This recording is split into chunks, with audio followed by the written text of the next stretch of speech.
It's Monday, August 8th, 2022. I'm Jackson Berg. Today, what would happen if we just Thanos-snapped all the mosquitoes out of existence? Would there be significantly adverse effects? Plus, from heat indexes to physiology, why the same temperature can feel so different in two different places or even at different times of the year. Here's some cool stuff for your ride home. Mosquitoes are one of the great summer annoyances. They're not just pests, though. Many of them can carry life-threatening diseases. Dengue fever, Zika, West Nile virus, yellow fever, malaria. Overall, mosquitoes kill somewhere between 750,000 and 1 million humans each year. The only other animal that breaks into the hundreds of thousands of kills each year, coming in second as the deadliest animal to humans, is fellow humans.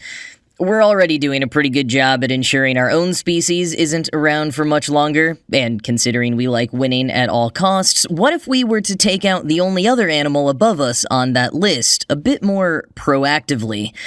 Now, with any pests, but especially ones that are the cause of so much death and suffering, and not just of humans, for the record, it can be easy to occasionally entertain the idea, what if they just didn't exist? Pretty quickly with most of those thought experiments, you realize that we need them for some reason. Bees, for example, we need them to keep pollinating plants. But mosquitoes? How much are they really helping the world? Do we really need them?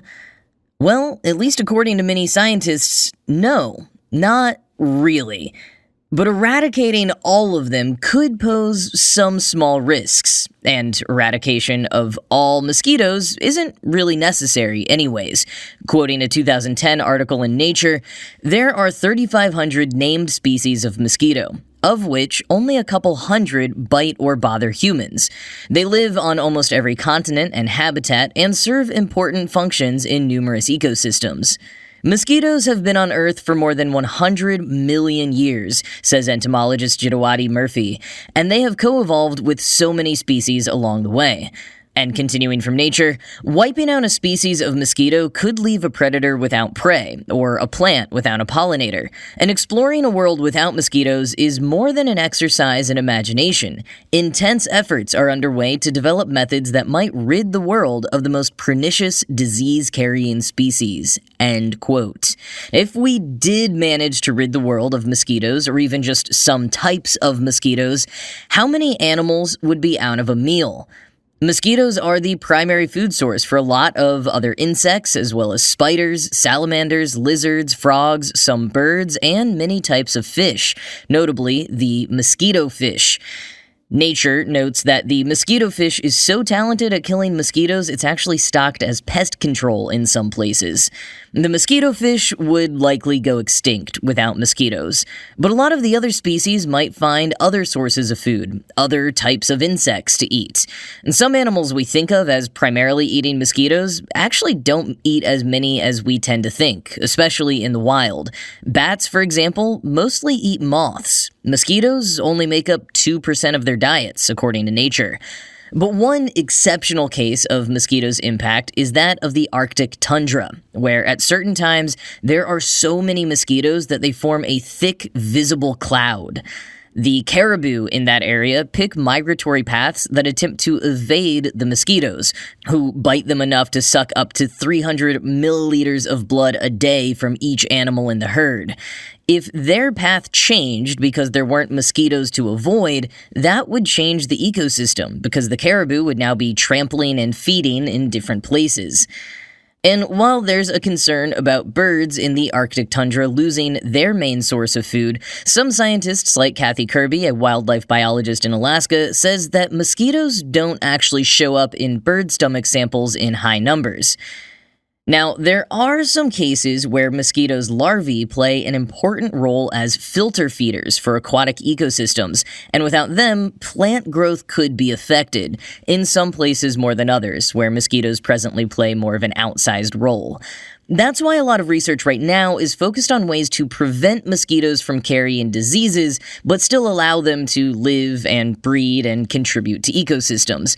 In fact, last year, the first genetically modified mosquitoes were released into the wild in Florida. And as I shared at the time, these mosquitoes were bred with a lethal gene that causes female offspring to die before reaching maturity, females being the only ones who bite humans. So this prevents the spread of diseases and also limits the population over time. The experiment was deemed a success and is being rerun this year in Florida as well as in California. But once you move beyond thought experiments and actually start thinking about eradicating entire species worth of mosquitoes, you have to start confronting your own morals. Even though mosquitoes can play a negative role in the lives of animals beyond just humans, like those poor caribou being pelted by clouds of mosquitoes, the idea of attempting to eradicate all or some species of mosquitoes is largely a human-centric notion. As medical entomologist Janet McAllister of the Centers for Disease Control and Prevention in Colorado makes an excellent point, quote, "If there was a benefit to having them around, we would have found a way to exploit them. We haven't wanted anything from mosquitoes except for them to go away," end quote. Sad but true. The fact that they haven't been exploited by humans for anything is perhaps the strongest argument that they don't offer any net positives to humans. I saw a musing on the subreddit Shower Thoughts yesterday that said the best survival strategies for animals seems to be useful to humans. As an example, evolutionary ecologist Dinah Fonseca points to the biting midges, or no-see-ums, family of flies. They are super annoying and can infect humans with viruses, but we're not going to get rid of them because some of them are also pollinators of crops like cacao. A world with no no-see-um flies is a world without chocolate. But this isn't just about wanting to get rid of annoying pests because they aren't useful to us in any big, remarkable ways. It's about public health. As Smithsonian Magazine puts it, for thousands of years, the relentlessly expanding population of Homo sapiens has driven other species to extinction by eating them, shooting them, destroying their habitat, or accidentally introducing more successful competitors to their environment. But never have scientists done so deliberately under the auspices of public health, end quote. Surely, saving close to 1 million human lives a year would make any small, as entomologist Joe Conlon called them, hiccups worth it.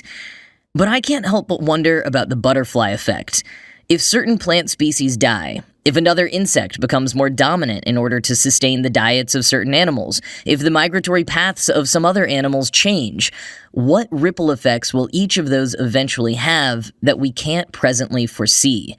As mosquito historian Timothy C. Weingard put it to Vox's Hope Reese in 2019, quote, "To use the Star Wars analogy, there's a balance to the Force, and when there's a disturbance in the Force, things go awry," end quote. Exactly, and as Conlon continued, the ecosystems will get on with life, quote, "Something better or worse would take over. Better or worse. It could be worse. We could save hundreds of thousands of people's lives every year. Or we could cause even more to die. We just don't know."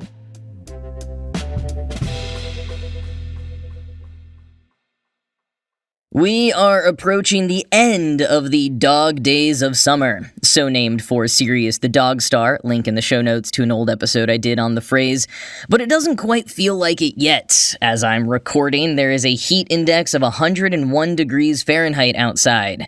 Now, having grown up in a place where you could easily get over 40, 100-plus degree days a year without the heat index, you'd think I'd be used to this. And in some ways, I guess I am. But in other ways, I think my body is acclimated to the milder New York summers that I've enjoyed for the past decade. And that acclimating isn't just a feeling. It's backed up by scientific studies, and it's one of several reasons that the same temperature reported in a weather forecast can feel so vastly different in two places or as experienced by two different people. 538 dug into this last week to help throw some cold water on the constant arguments about, oh, Northerners or Europeans just can't take the heat, when in reality there are some very good reasons why lower temperatures can feel just as bad to some people as higher ones do to them, and vice versa. And relatedly, if anyone wanted to throw some cold water on me right now, I would be perfectly fine with that. But quoting from 538, most of the time, when you check the daily weather report, you're looking at the air temperature, a measurement of heat in the air around you. But that measurement doesn't tell the whole story of human experience. What you feel like when you open the door, and how the situation you find outside affects your body, depends more than temperature, said Margaret Sugg, a professor of geography and planning at Appalachian State University. Humidity, airspeed, and direction, how hot it usually is compared to right now, and even how much the air cooled during the previous night. These factors all play a role in determining whether 88 degrees Fahrenheit feels comfortable or crushing. How we talk about thermal comfort is both cultural and scientific. End quote. A big one is heat indexes. You might know the heat index as the hotter in the summer and colder in the winter temperature on the forecast that's often presented beside the actual temperature with a feels like label. A heat index is a formula that combines air temperature and humidity to give you a better idea of how you might genuinely experience the temperature and to indicate your risk of adverse reactions to more extreme temperatures. For example, you might see a forecasted temperature of 85 degrees and think you're good to go for an afternoon picnicking and throwing the frisbee around in the sun. But if you know that the heat index is going to put you in the high 90s, you might reconsider your plans, or at least prioritize packing lots of water and an umbrella for some shade. Giving us a more experientially based number can help keep us safe. But how heat indexes are calculated varies from country to country and even from company to company. Canada's is called Humidex. AccuWeather's is Real Feel. And heat isn't even the only index. Salman Shustarian of Australia's Royal Melbourne Institute of Technology told 538 that there are 116 different indices out there for different contexts. And context matters, not just in terms of different weather factors or what activities a person might be engaging in, but also cultural context. New York City starts releasing heat advisories and posting PSAs about cooling centers and public pools anytime our temperature peaks into the low 90s. Earlier in the season, that number might be even lower. Back in Texas, the idea that people would need to be reminded of how to stay safe in the low 90s would be laughable. You'd have to post a heat advisory for most of the year. Now, as I and everyone else has said many times before, a big reason for that is infrastructure. A lot of places in the northern US, in Canada, and in Europe just weren't built for the extreme temperatures they're occasionally hitting nowadays. As 538 notes, quote, more than 80% of Tennessee households have central air conditioning, compared to 60% of Wisconsin households and less than 5% of homes in the UK, end quote. Even a Tennessean used to 100-degree weather won't want to sit through it all day without their AC. But it's not just the infrastructural or behavioral adaptations that certain locations have made based on their historical weather patterns. Your body physically acclimates to different temperatures. Quoting again, your body acclimatizes to the temperature range it's used to. Literally, your physiology changes. People accustomed to spending time outside in higher temperatures sweat more and have increased blood flow to the skin, two changes that can help the body offload excess heat. These are short-term effects and can go away if the person gets de-acclimatized, a process that helps explain why lower high temperatures in spring can produce the same levels of heat sickness as higher temperatures later in the summer, says Sugg. But there's long-term acclimatization as well, with people used to living in hotter climates feeling more comfortable at higher temperatures, even if their health risks are actually larger. For example, in a comparison of outdoor workers in Mississippi and North Carolina, Sugg found that the Mississippi workers believed their jobs had lower heat risks, but were also the ones experiencing more heat strain events. Another study that compared the temperature and local perception of temperature across a bunch of European cities found that what people considered neutral in comfort corresponded pretty well with local temperature ranges, and was in fact closer to the local maximum temperatures than the local mean. End quote. Take some of those Europeans and plop them in Texas for a few years, and their bodies will probably acclimate. Because they're not inherently weaker, they just aren't used to those high temperatures. And, conversely, I'd love to see my fellow Texans try to survive the harsh, icy winters in some parts of Europe or the northeastern US. People who have literally never seen snow shouldn't throw stones. Unfortunately, more people unused to snow might be seeing more of it, and more people unused to 100-degree weather might be getting more of it as the climate crisis marches on. So we're going to have to figure out some solutions together. And despite all the snarkiness online, during this past heat wave in Europe, I also saw lots of people from the southern US sharing tips for beating the heat, just like so many northerners and European people did during the power crisis in Texas in February of 2021. Remembering that we are all in this together and that other people's experiences, even when different from our own, are still valid, is what will help us make it through.